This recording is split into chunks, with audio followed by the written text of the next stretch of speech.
Welcome, ladies and gentlemen, to the monastery, the open bar of the internet, the world's greatest shit show, and the place where we, the good brothers and sisters of this most holy of temples, seek enlightenment through the drunkest, craziest, and most batshit ways possible.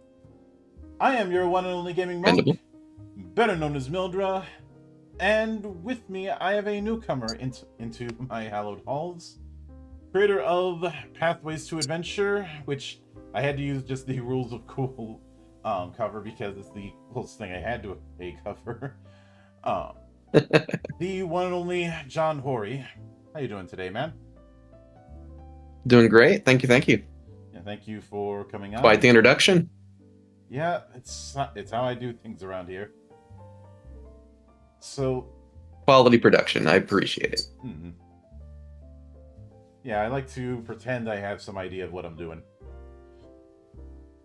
Right? So that's all we do. One of the traditions around here, aside from the drinking, is opening with the humble beginnings. So walk me through your first introduction to role-playing games and what made it stick.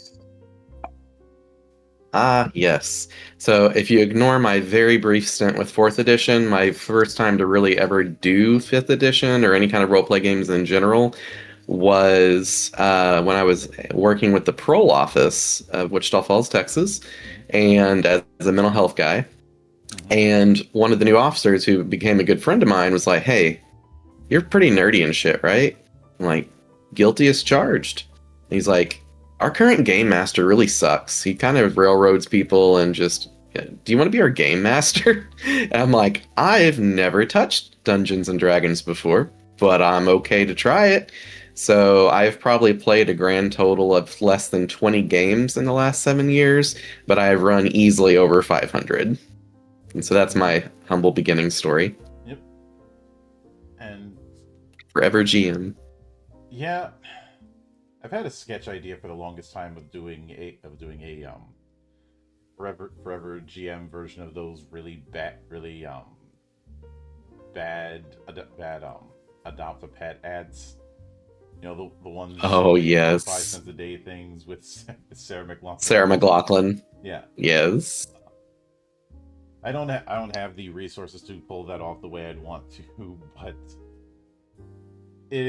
one of these days. Yeah, that and the. If I make it big, we'll make it happen. Yeah, that and the Forever GM support group that's structured like an AA meeting. When you get around and talk about your problematic players and your plot points that they never discovered 5 years ago. Mm-hmm. In your villain monologues that never get to finish. You caught me monologuing. Oh no. But I know that you brought up 4E, which I will admit in this house we do not have the same level of distaste for 4E that some of my supposed colleagues do. Likewise. No. But I think it sounds like you dipped into it for a bit, but you didn't quite know what you were doing. About 3 sessions. Yeah, that tracks.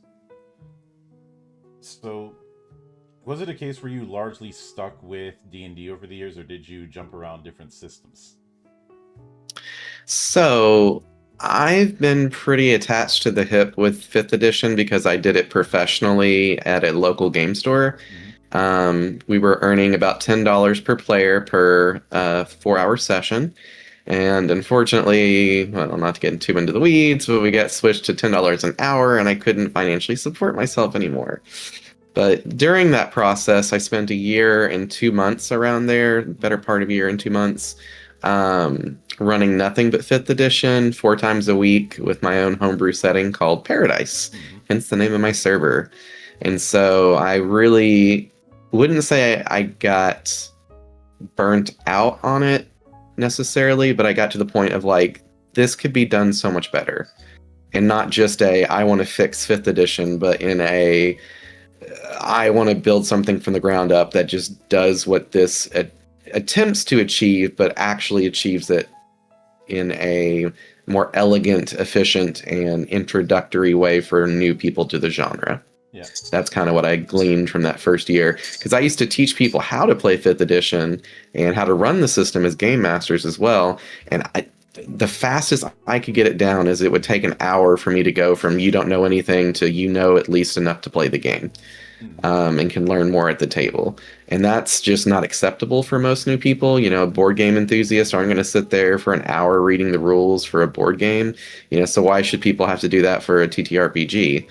You know, and some game masters have the opposite opinion. They're like, why don't my players read the book before they show up? And I'm like, because unfortunately in a digital age where reading an entire book that is over 100 pages isn't necessarily practical for most people with their time commitments. So Yeah. that's my little soapbox. I'll get off that. Yeah, though you do touch on something that I have gone into in the past. And that is the fact that I've always called into question how effective 5e is, and just D&D in general, as a teaching tool. And Yes. sometimes for some people it is, for others it isn't. A lot of that is due to a insistence on sticking with certain traditions even if it doesn't make sense. Yes. Um, What the hell is a saving throw? That makes no sense in common language. you know, saving throw. In some cases, it's even worse if I have to explain what Thaco is to somebody who's a We don't complete speak rookie. of Thaco. I will. I still barely understand Thaco. I understand it, and I've stated once once I understood it, I realized the problem was it's an okay setup that's just not explained properly. But but there's also the issue of, you know, the basic fighter problem, which I know I've spoken with you Yeah. in the past about, or I'd imagine a big one that you've had to deal with, and I am taking a shot in the dark with this, is Okay. explaining why you can only cast X amount of spells per day. Yeah. So my system doesn't do that because I've always thought that was very much not in tune with how most spell users are represented in media. Even Gandalf, you know, had no limit on his spell casting per day. You know, he's the most iconic wizard that we can think of. Although, And so I've always thought that that was just a weird system to be like, do you take a nap and magically your magic's back? Do you just, is it the sleeping on the ground that summons mana from the world, or, you know? And so with my system, not to get too ahead of it, but it's, we just don't do that to you.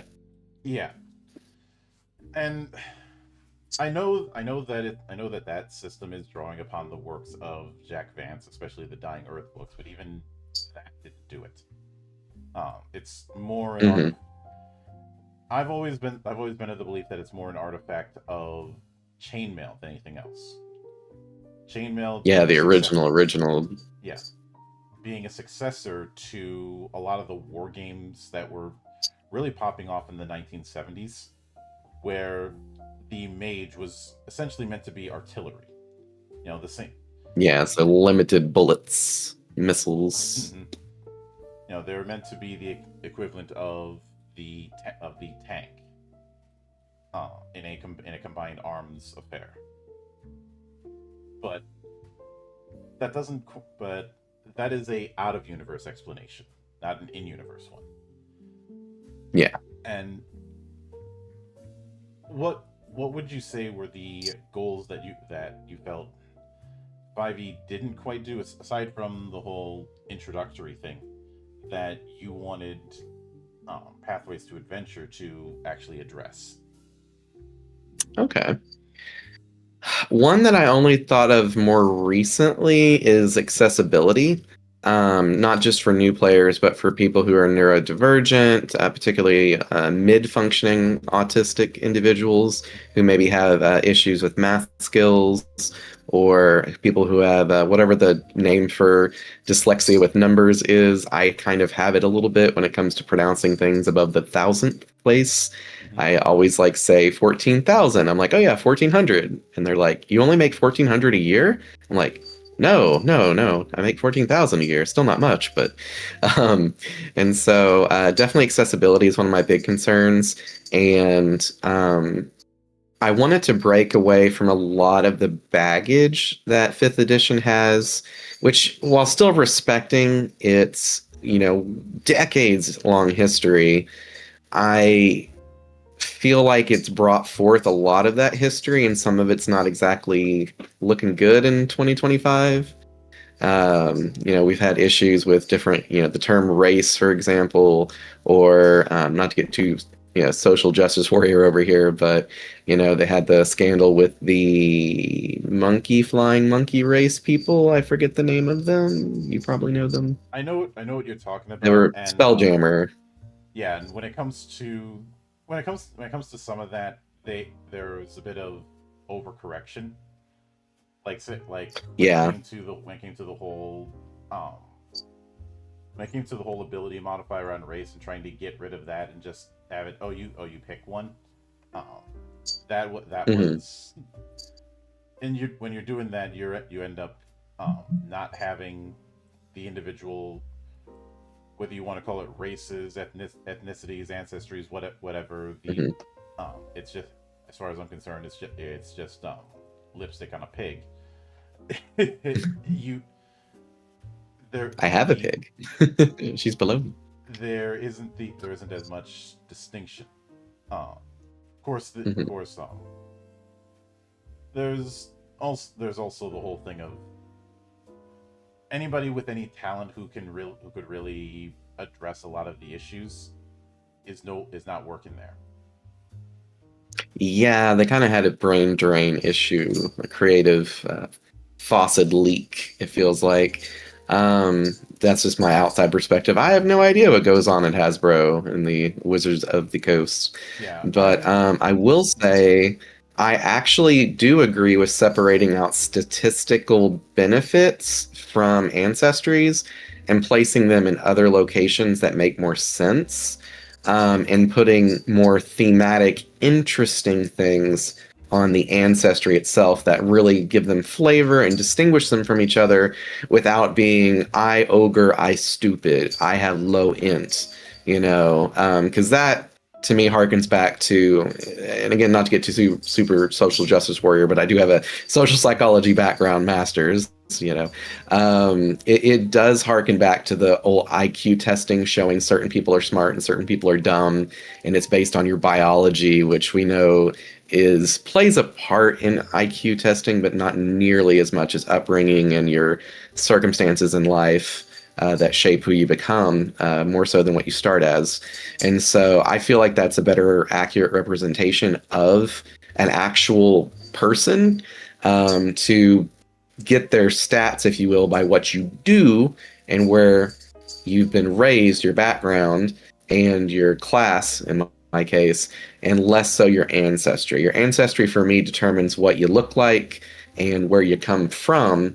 It's your starting point in life, but it's not your determinant point in life. So ancestry and background in my system are probably the two mechanically least important choices, whereas class is heavily mechanically powerful for your class. Not to say that your ancestry and background don't matter, because they do. And I've seen some wacky combinations, oh my god, If you want, I can share about those later. One of them involves a beast lord that is a working girl. That's a guy with a handlebar mustache who uses his stripper pole as his spear and rides atop a gargantuan goose. So I have seen some weird characters made in my system. Now, with that in mind, I'm guessing for the purposes of accessibility, that's one of the main reasons why you're only using a single D6. Single D6. With Yes, there's a lot of reasons for the single D6. It's my most controversial decision, though, of the whole project. I'd love to hear your opinions on it. When it comes to you, there was a report by I wish I had the report. I lost it a long time ago. By a statistician who looked at a bunch of different die systems and the different probabilities with them, and determined that the individual ones are not statistically significant enough to have an advantage over another. Interesting. And a lot of people they get on things like bell curve. They get on things like probabilities. When it comes to different dice, I've heard the bell curve argument from GURP stands for most of my life. The GURPers. Or how certain systems are too swingy and the like. And there are definitely swingy systems. The original Cthulhu text certainly counts. Guilty as charged. However, I find that a very common trap among some designers is putting way too much thought into that. Focusing on the die system is missing the forest for the trees. Agreed. I'm in a lot of Reddits where people like literally have conniption fits over their own dice system, and I'm like, I just use a D6.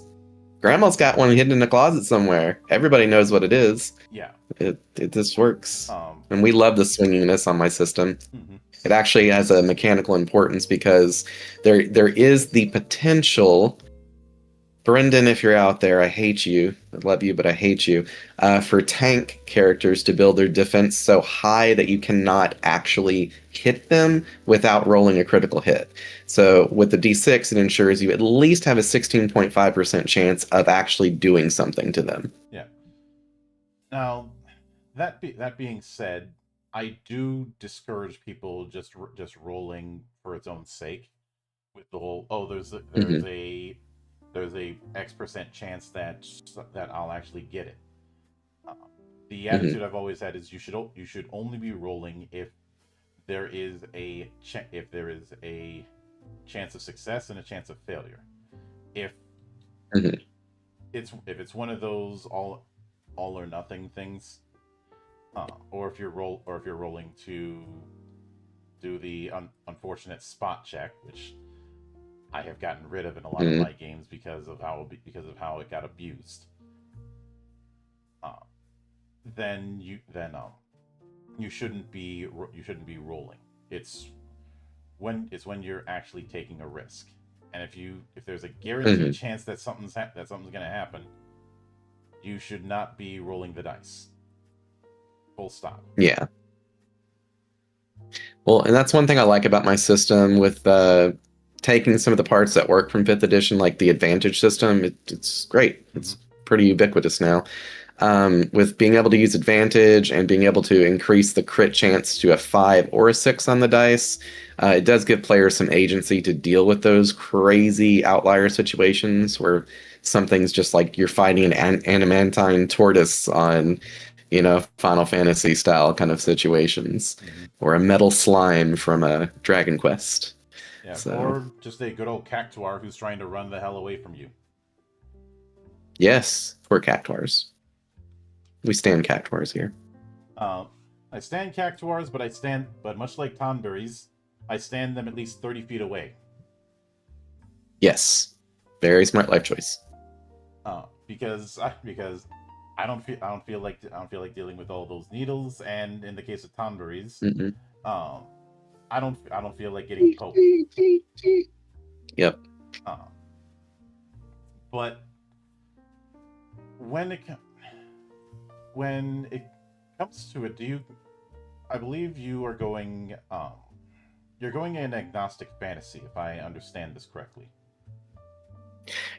Yes, to an extent. It's actually a system that can run any setting.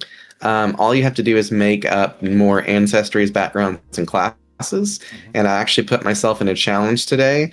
Um, a certain anime that rhymes with Tale of Fairy, one of my favorite shows ever. I have been doing legally distinct versions of their wizards as classes. And my record now is I've got a completely from scratch made class in just 2 hours. So for people that love to homebrew, my setting or not my setting, my system is really well suited to that. And I'm going to be making constant add-on modules for, horror settings, psychedelics, what else? Modern military, mundane modern people, play a therapist, play a police officer. No, don't actually. And yeah, and so yeah, its default launching state is high fantasy, with a focus on classes from inspired extremely heavily by Final Fantasy, Guild Wars 2, good old ye old EverQuest from 1999, all sorts of inspirations like that. Magic the Gathering's another big inspiration. Especially love their art. I want to hire them. I want to hire some of those artists. They're really good. Mm-hmm. But yeah, that's where a lot of my inspiration comes from for my class design for the base 30 classes. But yeah, I'm working on 10 classes from Tale of Fairy called, it's going to be called Tales of the Fairies, or something of that name, as long as it's legally distinct enough to not get sued. Yep. So. And when that brings me to a interesting point, because, and this is something that we've talked about before, off stream, but when it comes to the magic question, as I understand it, you're going more on a MP system. Yes, 100%. So there's three resource systems in my game. There's stamina, mana, and morale. Stamina, you recover half of your total stamina per round. So it is a use it or lose it kind of quick recovering resource for your physical martial abilities, your maneuvers. That's one of our three ability types. Then your second ability type are instant cast spells that just happen like you normally expect a spell to happen in 5th edition or other systems. They just work. And that consumes mana. Mana recovers once per minute. So out of combat, it's like a warlock's ritualist slot. It comes back real quickly. But during combat, you're very unlikely to get a single point of mana back unless it's a really long fight, because it's 10-second rounds, so 6 rounds per mana. Lastly, the one that's closest to a spell slot ish is the morale points for chants. Chants are the third ability type where you do a magical girl phrase for 10 seconds. I'll do a dorky one. Let's see here. What's some of my favorites? Oh yes, things are about to get shock and awe and very frightening. Witness as I call forth, conjure lightning. And so in universe, you're doing like a 10-second magical girl phrase, summoning forth this powerful magic with your raw force of will, which consumes your morale points. And so those are your more powerful fireball-esque or hypnotic pattern, encounter winning abilities. And they take a full round of chanting, and then they happen at the start of the next round. So it's a little bit of keeping track of it, because you can be hurt in between and interrupted or knocked down, or stuff can happen. So there's like more counterplay for the game master and for players with enemies that are chanting. And so that's kind of how we do our spell system. It's pretty elegant so far. Certain classes do have class charges that recover daily, but they're definitely the exception to the rule. Most class charges recover once per minute. Yeah. I'm guessing that's why you have the difference between spells and chants within the... Yes, precisely. Now... And morale recovers once per 10 minutes of rest. So usually an hour rest will recover all your morale for most people, unless you got a huge pool. And some classes very rarely have the ability to get morale back during combat, but it's maybe like 3 or 4 of them do. given that, it sounds to me like Resolve is this system's extra effort setup. Extra effort is the catch-all term I use. I know some people use the term meta narrative mechanics or something like that. I find that to be way too pretentious, so I don't use that term. Gotcha. That and it sounds like pretentious, yeah. It sounds like something that my old professor would say. When he's not getting trolled by me because I submitted an assignment in mirror writing again. Oh, you. He shouldn't have put the due date on April 1st. Hey, that is on him. I will stand you forever for that. But this was like 20 pages. Oh God, you poor man. But things like willpower in World of Darkness, the hero points in 4th edition, Moxie in Eclipse Phase, Edge in Shadowrun, those abilities to do this limited use boost to a basic effect. That's the vibe I get from Resolve, where it can be impactful, but you can't be too cavalier with it. Yeah, with morale, it's like that, but what you're describing is more like the class points. Those are usually used for class features that do something extra.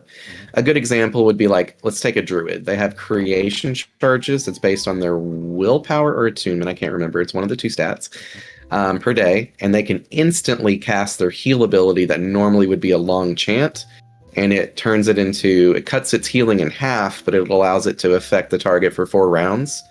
So it kind of effectively doubles the healing and nicely spreads it out over a period of time, which has a lot of useful situations with that for keeping someone alive from regular big hits of damage. And so that's an example of like modifying an ability with a class charge, whereas morale would simply just be a cost associated with using an ability. Yeah. And because of the fact that you only have that, the core stats is the 3 aspects of mind, body, and spirit.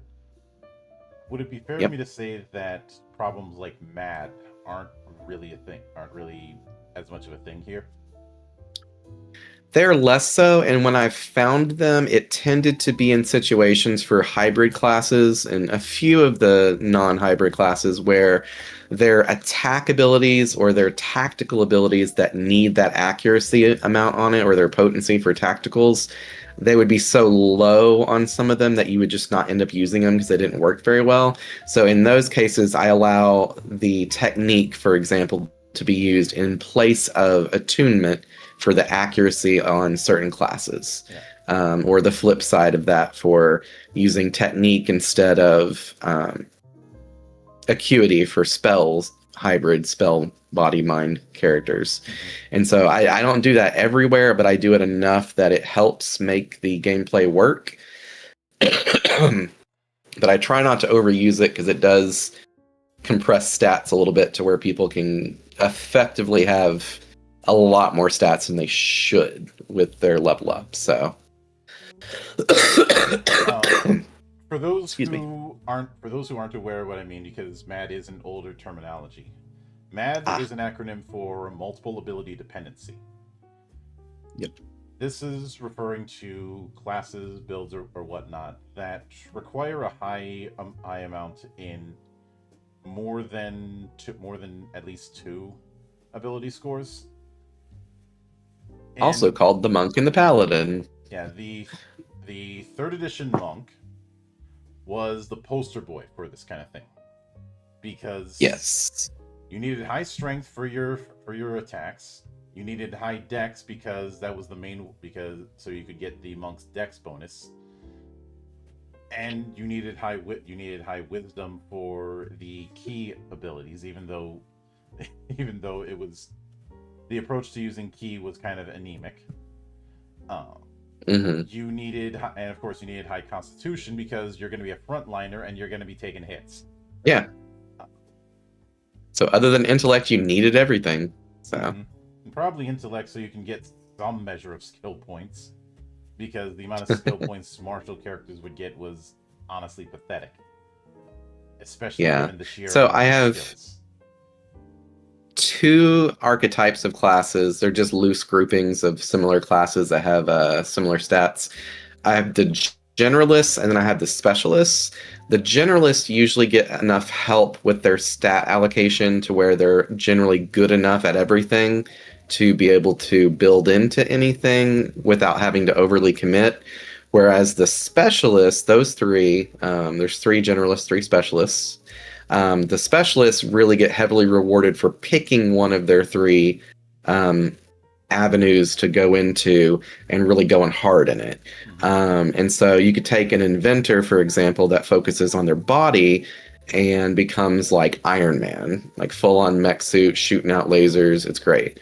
You could take that same inventor, make them focus on spells and become more of a, blasty castery kind of inventor. And then the third type, you could do a potion focused replicating item inventor, which I love. And one of the features is called the tip launcher, the trajectory injected potables to shoot potions or poisons into allies or enemies, hopefully in that order. And so you could have like a full team of inventors, and they're all built incredibly different. We've had a demo man, an Iron Man, a turret man, and then a secret agent spy gnome from Gnome Land Security. Yeah. That was a good one. I think I told you this before. One of my earliest characters was a thief who was more about building and setting traps than Yes. being about the whole lockpicking Being a and sapper. backstab. A lot of the traps would be right at home in a Looney Tunes sketch or just any Chuck Jones cartoon.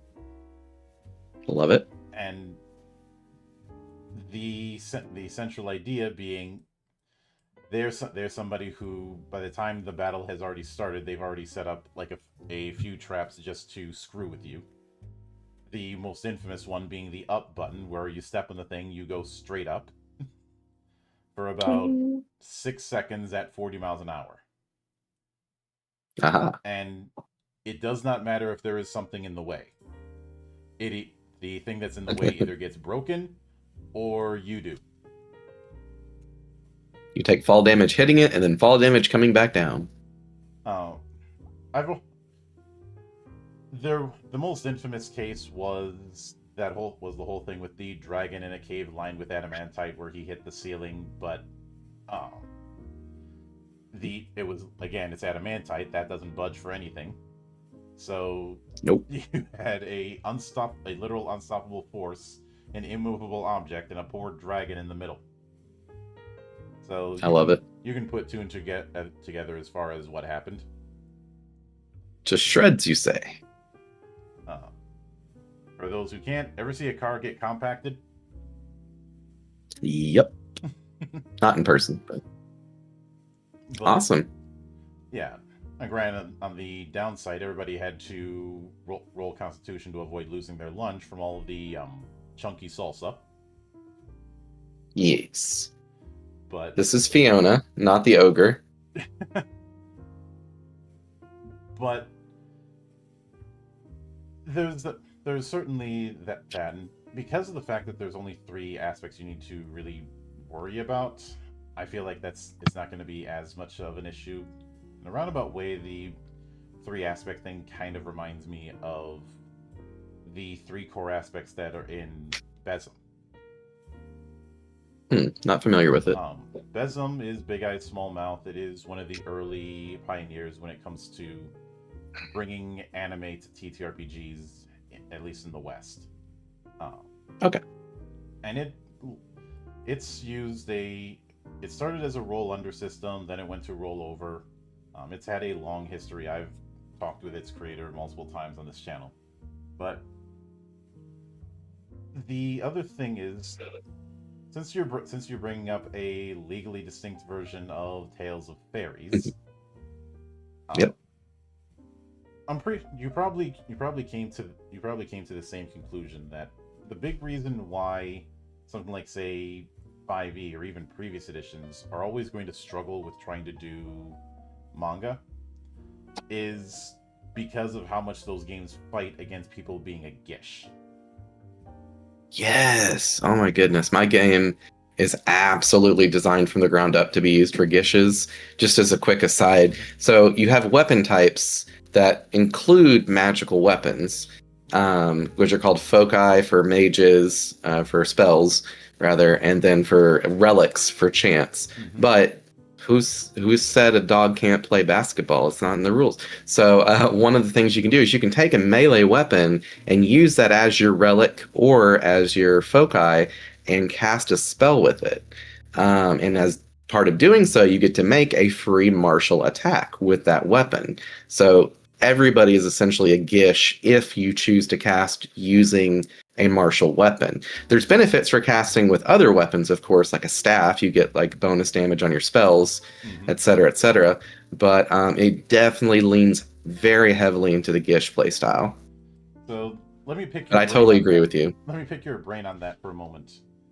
Could somebody do the caster build, a la Gene Starwind? I could see that, yeah. Oh. If I know who you're talking about, I'm kind of, it's not clicking for some reason. Have you ever seen Outlaw Star? Oh, yes. Let me Google that. Is that the guy that shoots the bullets that have spells in them? Yeah. Great. Okay. Now okay. Yeah, you could easily do that with my system.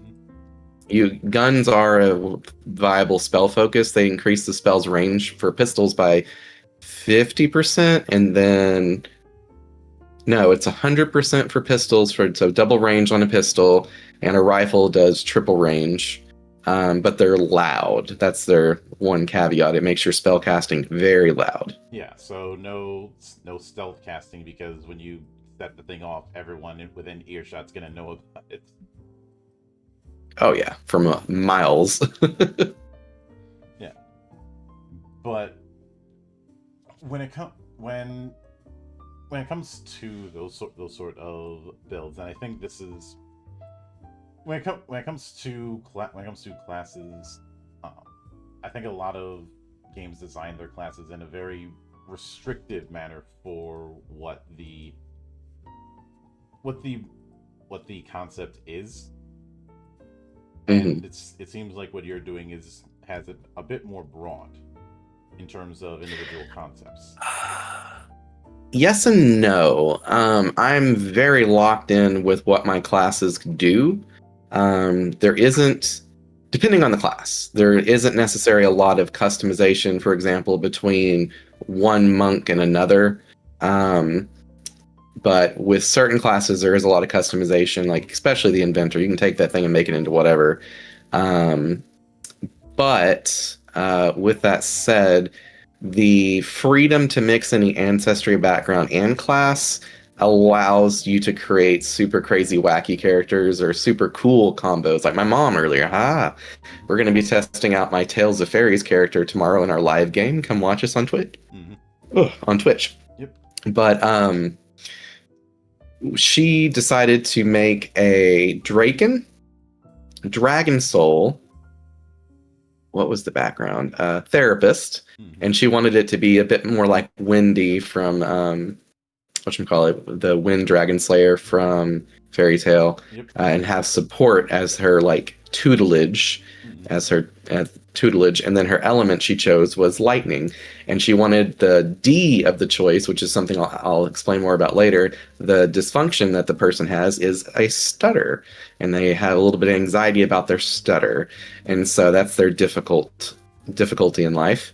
And we decided that its name would be Stat Tick. And when they say tick, they often, unfortunately, stutter a little bit. So the lightning Dragon Slayer-like character is a Draken named Stat Tick. Yeah. And so we can get cool, fun creations like that. My mom's super creative. And we've had a wheelchair-bound mermaid who could not turn her her tail into legs. And she was a rogue with a rifle, with an assassin background. And so she was pretty fun. We've had my mom's character, Betty White, Off-White rather, as a bard. You name it, you can kind of make it with my system. So we've had a Leshy Druid, had a person make a bard called Melody that was just a combination of instruments in a machine body. So that was a fun one. But yeah. Which, given that last one, have you ever seen the legend of Tuba Man? I have not. This started out as a joke among some band players for, I think it was either a high school or a college, where they would just take apart some of the brass instruments and put them on, which gave us the legend of Tuba Knight, a knight with a piece of tuba on his head. Somehow this evolved into someone making a full wiki for a Tuba Man game that doesn't exist. I love when Mandela effects like that happen. It's so good. That's wonderful. Yeah, like a full Souls-like kind of game, complete with strategy guides and everything. Even though the game doesn't. They need to have them fight Florida Man. That would be an epic battle for the century. I'm pretty sure someone already has statted out Florida Man. I love it. I know that someone statted out Shia LaBeouf as the actual cannibal. And I have cannibal Shia LaBeouf. I have a habit of giving my players overpowered but unsafe equipment. Yes. Baseline for that kind of thinking is the noisy cricket for Men in Black. Mm-hmm. You know, does a lot of damage, but every time you fire the thing, you get knocked backwards. Yep. There was one person who thought it was going to be funny and fire the thing while leaning against a wall. Oh, congratulations! There is no wall now. I love it. So you will know this reference probably. So Kite from Hunter x Hunter has his unique weapon as a slot machine to determine what weapon he gets. We totally put that on one of my guys. And it was you roll your d6 and he rolled a 2 and he got a little pea shooter instead of a nice gun that he wanted. And he just loved it. He loved every moment of it when he got a bad roll. Yeah. And yeah, when it comes to the magic system, I did see that you have an appendix of just a full chart of the different spells. When it comes to over 200 abilities. Yep. When it comes to using the different spells, would there be a significant difference between a dedicated caster like a sorcerer using it and one of the other casters using it? Would the features that they get play a factor in how effective they're going to be with using it, or the style of it? Absolutely. So, and yes to both, and it's one of those yes ands. So the class charges on the 15 core classes is what we call them instead of the hybrids. They do modify spellcasting quite a bit depending on the class.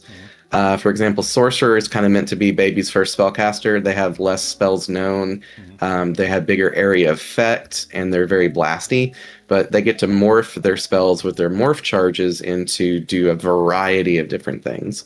Increase the radius, change the element type, chain or damage type, not necessarily element. It could be anything. You know, turn your fireball into a psychic ball, or a wind ball. They get to double the range, double the duration, all sorts of fun things with their morph charges. Wizards get to empower their spells to deal double damage, which is real scary as a GM. That can add up very fast.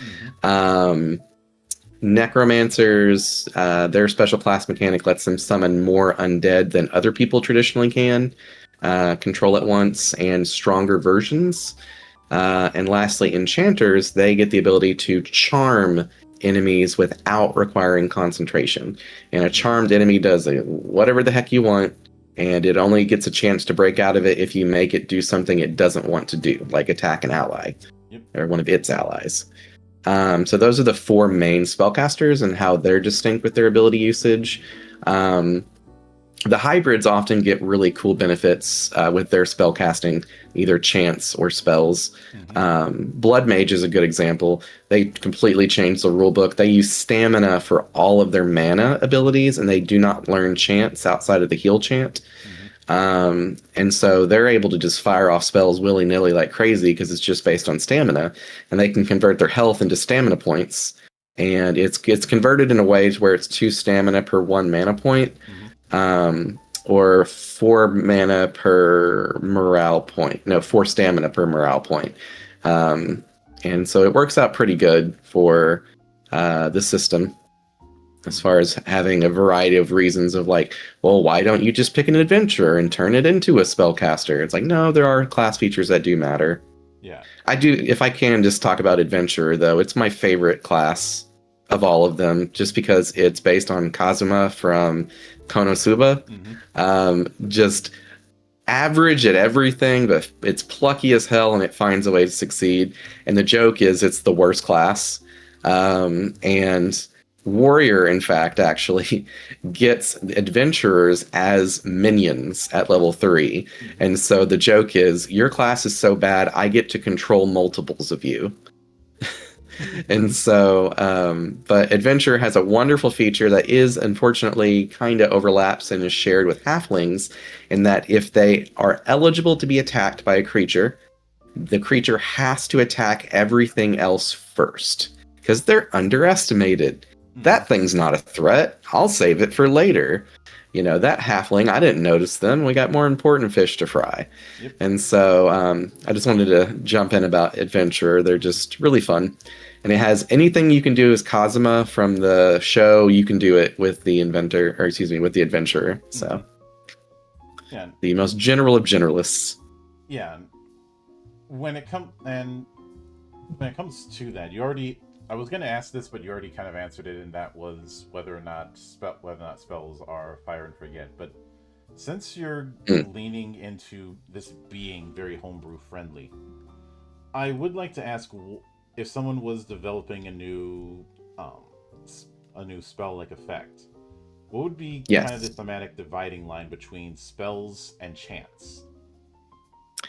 How powerful it needs to be, and if you want a cool phrase to go with it, is a big one. But also, there are 10 associated skill proficiencies with each of the mind, body, and spirit.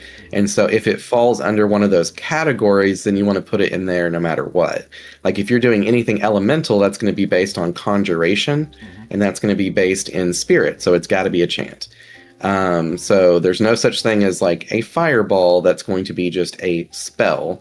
Spells are limited. It's a bit more like Elden Ring, actually, in Souls-like games, where your raw magic abilities are more of your spells, whereas your elementally and holy, divine, nature, all that kind of stuff is usually relegated to more of the, what are they called there? Not chants, they have a different word.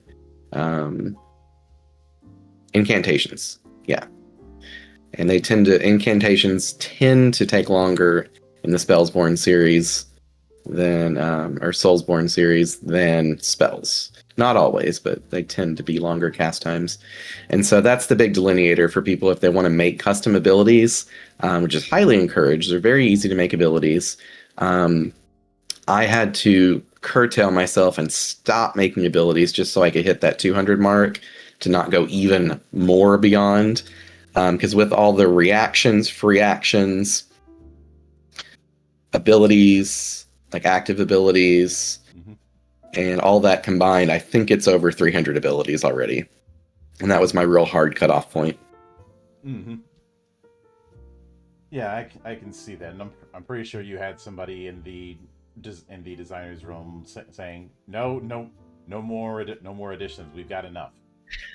I did this before joining any of the Discords. That's the fun part. I had all my abilities done and my 20 of my 30 classes done. Then I joined those Discords. That's another thing. I have not intentionally stolen or borrowed from most other tabletop roleplay games outside of 5th edition.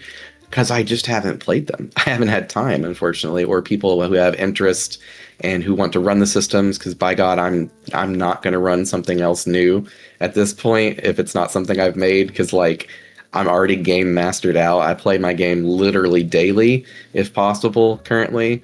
And a small plug, actually, super cool. I just got hired to run 5th edition, ironically, after pooping on it this whole time, for a sub-therapeutic context. And it doesn't take insurance, unfortunately. But the good thing is, because it doesn't take insurance with this job, we can do it internationally. It does not matter where you're at, as long as you can private pay.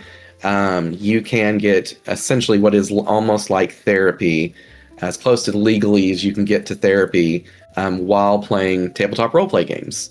And so we hopefully will eventually be able to use Pathways to Adventure in that setting, but everybody knows what D&D is, and so I have a feeling we're probably going to have to draw people in first, get them with the easy drugs and then give them the good drugs later. And so, but yeah, that just happened yesterday, and I am like over the moon about it because it pays quite well, and I have been struggle busing with my personal business to get any kind of income coming in. So we're still in that spending before you earn stage of the business. So yeah, and it's funny you mentioned the whole thing of you'd be running 5e after poo-pooing it so much. To which I'd have to say, well, Wizards of the Coast clearly must have a humiliation fetish. They do. Oh, it's pretty bad. Oh yeah. It very much is, and well, if they're gonna keep shooting themselves in the foot, then, in the words of Napoleon, I want to take market share. Yeah, in the words of Napoleon, never interrupt your enemy when he is making a mistake. Oh, completely agree. That's one of my favorite quotes, along with Winston Churchill, which I'm going to butcher it probably, but dogs look up to us, cats look down on us, but pigs treat us as equals. Is my camera visible, by the way? I don't use the cameras whenever I do interviews. Oh, darn. I was going to show off my pig. Yeah. Some of my guests don't have access to a camera at all. So. Gotcha. Well, I use my phone, actually. It's a really good program called IV Cam. And the quality on it's outstanding compared to like an actual webcam that I purchased. So yeah. Darn, I've been emoting and doing all these facial gestures over here, looking at myself, trying to be like all professional looking, and all for nothing. Womp womp. Indeed. I should have asked at the beginning. Yeah. But with that in mind, now you do have the Rules of Cool version of the rules with a more expanded version. What do you have planned in the short term and long term for the development of Pathways? So much. Like I said, it's not locked into a certain genre, and it's so easy to make new ancestries, classes, and backgrounds. One thing, I did say put a pin in the D thing. So for therapeutic context, which I want this game to be very accessible for therapists and clients, because to make a character, it's literally you choose ancestry, background, class, and now D, which could stand for disorder or difficulty or diagnosis, drawback, anything that's a harmful negative thing for your character that you want to work on through the character. So we're adding D as an optional fourth thing for the ABCD. And because it's that simple to make a character and make a really unique character that's your own and not have to fiddle with stats at level 1, we can easily expand on the system. And my short term is to finish the Tales of Fairies to show, hey, anime lovers, come flock to my system. And then I'm going to do one for Call of Cthulhu like lovers. And then I'm going to do one for mecha lovers like yourself. And then one for military, because military vets would benefit tremendously with complex PTSD from a system like this. It's very tactical too. I'm always surprised the tactics my players come up with. that absolutely floor me. I'm like, aha, you're going to chant this or evoke this 2-round evocation that's going to blast my warrior, where I can't evade it no matter what, and it does like 90 damage. Well, I'm going to hide behind a pillar. What are you going to do now? You're too far away.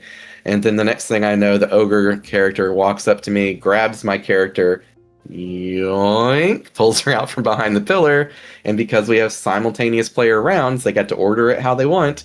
Then I get proceeded to be blasted and almost instantly killed. Yeah. So I love seeing my players come up with creative tactics.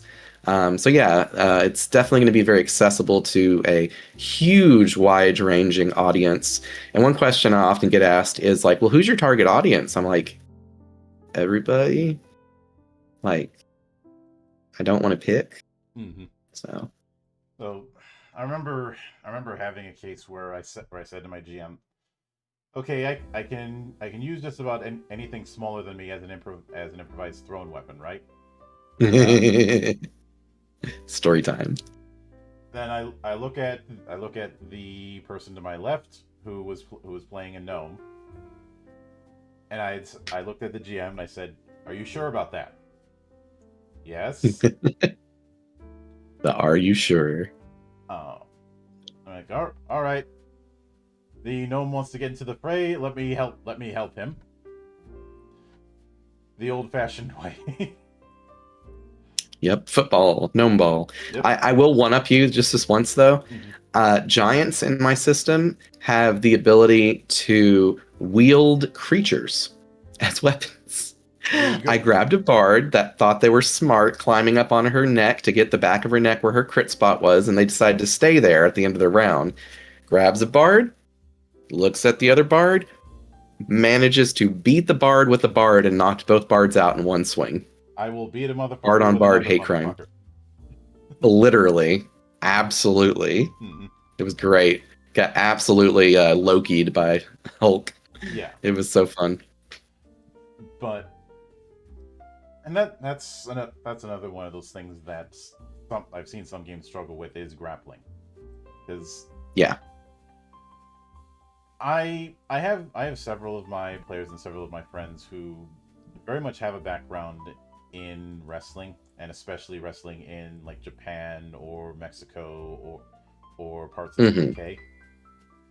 But trying to have them do any sort of rules with grappling ends up being a bit too much.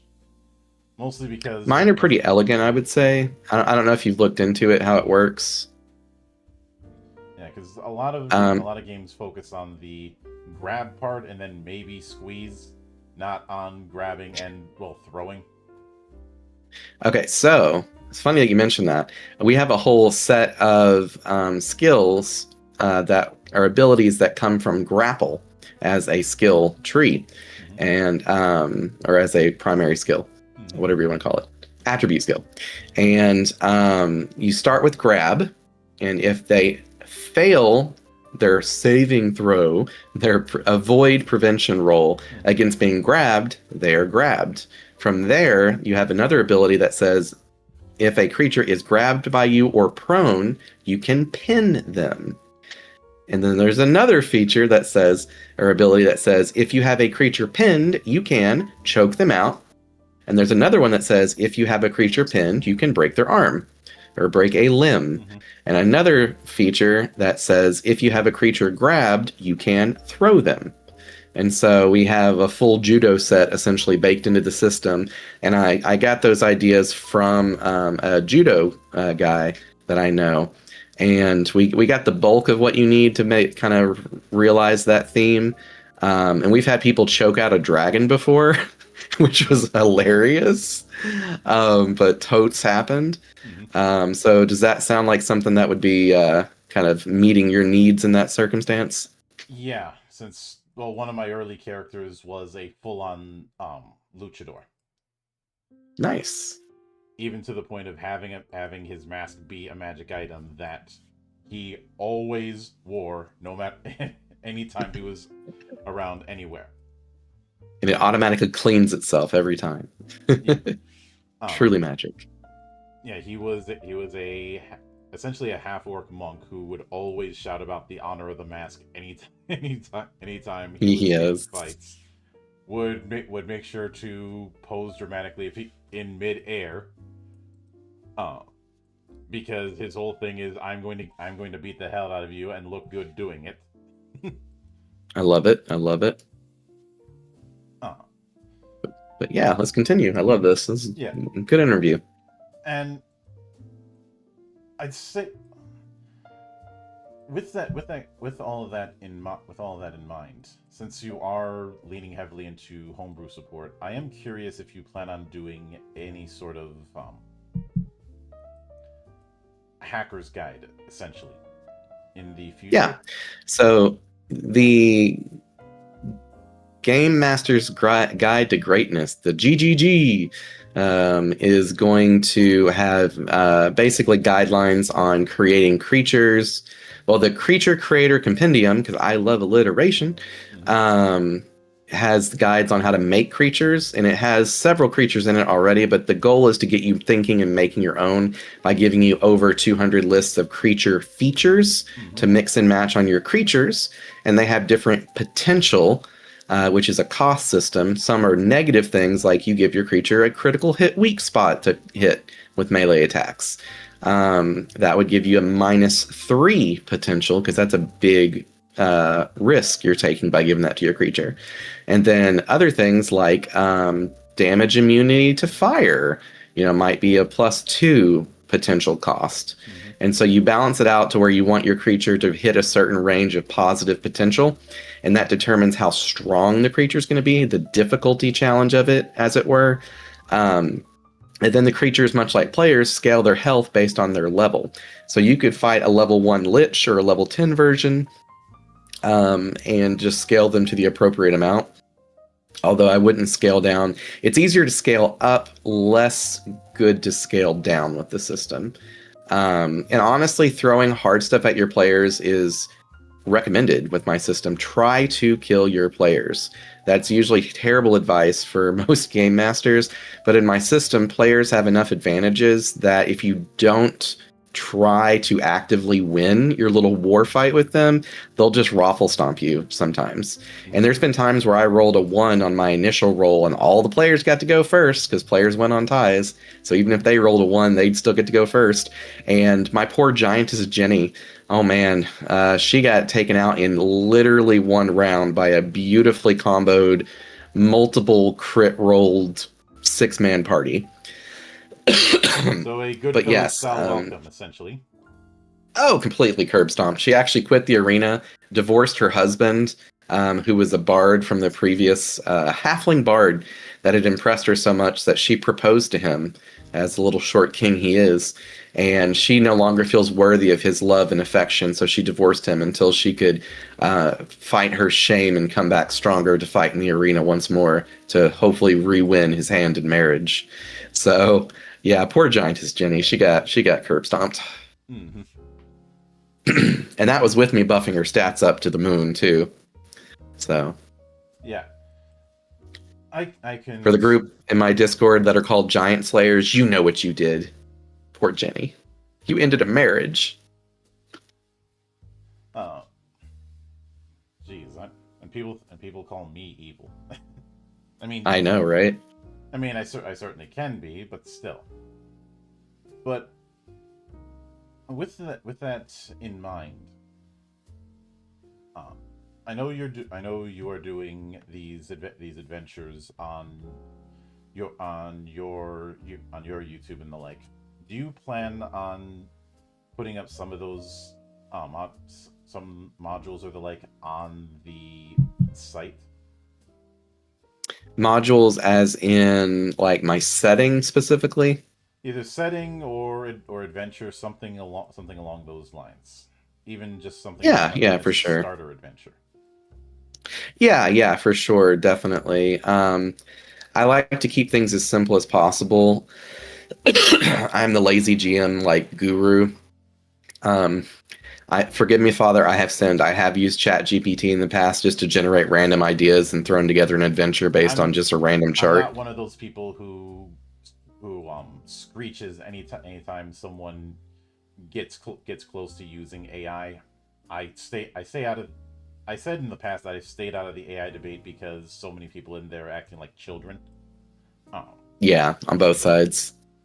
I mean, am I on the tech bro pro AI side? No.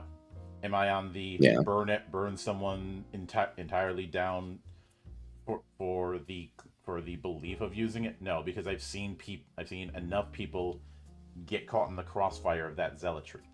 Like I've Oh seen a yeah. few artists who have been accused of AI, and the person who made the accusation, when they get busted, just says my bad. Like, Good example. Are you familiar with Meat Canyon from YouTube? yeah, He has grotesque looking, like hyper realistic looking splash art for most of his things, and someone kept accusing them of using AI. And no, that's just the artist's like style. Like, yeah, and I've seen that kind of thing happen. There was yeah. there was also the instance where somebody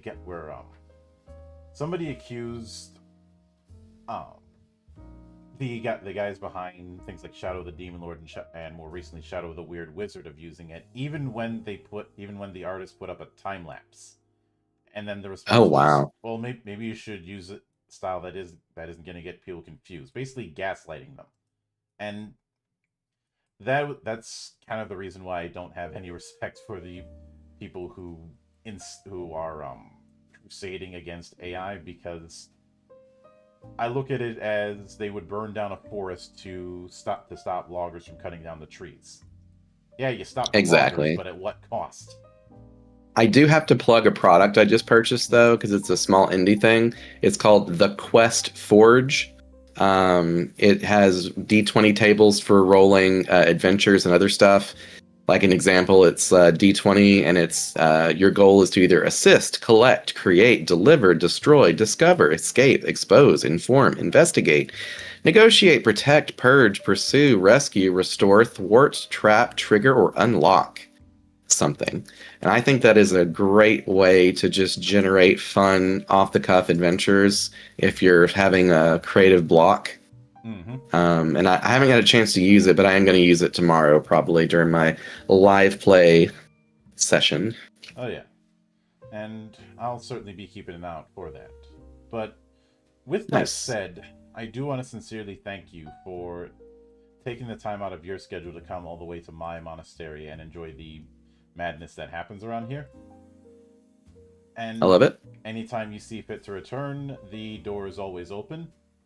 As I often say around here, drinking is not mandatory, but it is encouraged. As it should be. Have you ever had Japanese plum wine? No. Highly recommended. It's called Sakura, I believe is the particular brand I drink. Mm-hmm. And I haven't had it in a while, but to celebrate my job in this interview, by golly, I'm going to go get some tomorrow because it's too late. Yeah. And I've had sake, I've had sochu, although sochu is more like Japanese vodka than wine. Surprise, motherfucker! And Takara, sorry. It's Takara plum wine. yeah, yeah. It was about. I got thrown off when it was like, you had Sakura wine? I've never heard of that. Yeah, gotta plug Takara. It's really, really good. Like, you can get messed up on that accidentally. Yeah, I probably have that in more moderation, because usually I'm the person who anytime I'm going out with folk, I'm like, all right, everybody, give me your keys, and I'm not asking. Yeah, gotcha. Like, I'm not asking. I like that. Collector of keys. well, I guess if you're okay with it, I can plug the Pathways to Adventure real fast yeah, on the way out. yeah, we So, awesome. So Pathways to Adventure, wow, I can't even say my own game. Pathways to Adventure can be found on itch.io. You can download the rules for free or donation. They include the cleric, the warrior, the sorcerer, and the adventurer, of course, as your 4-man band to play for free.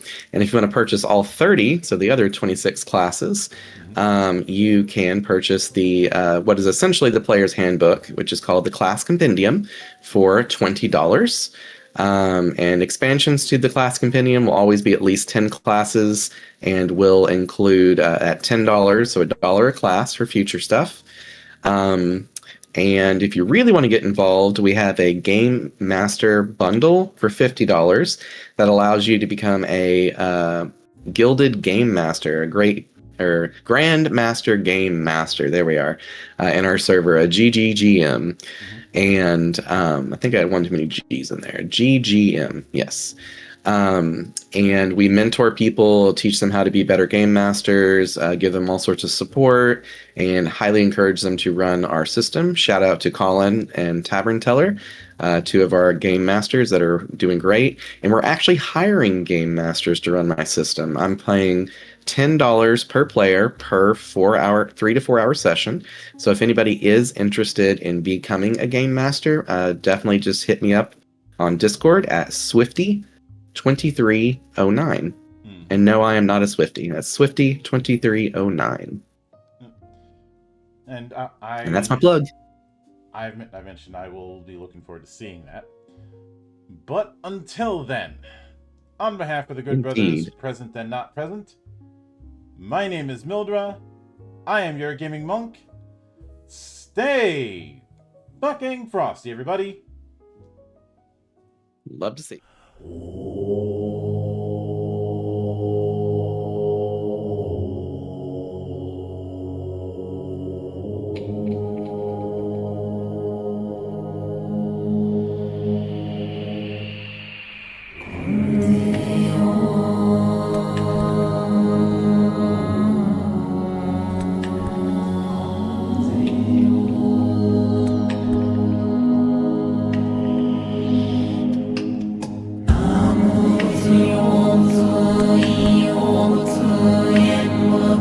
Soi,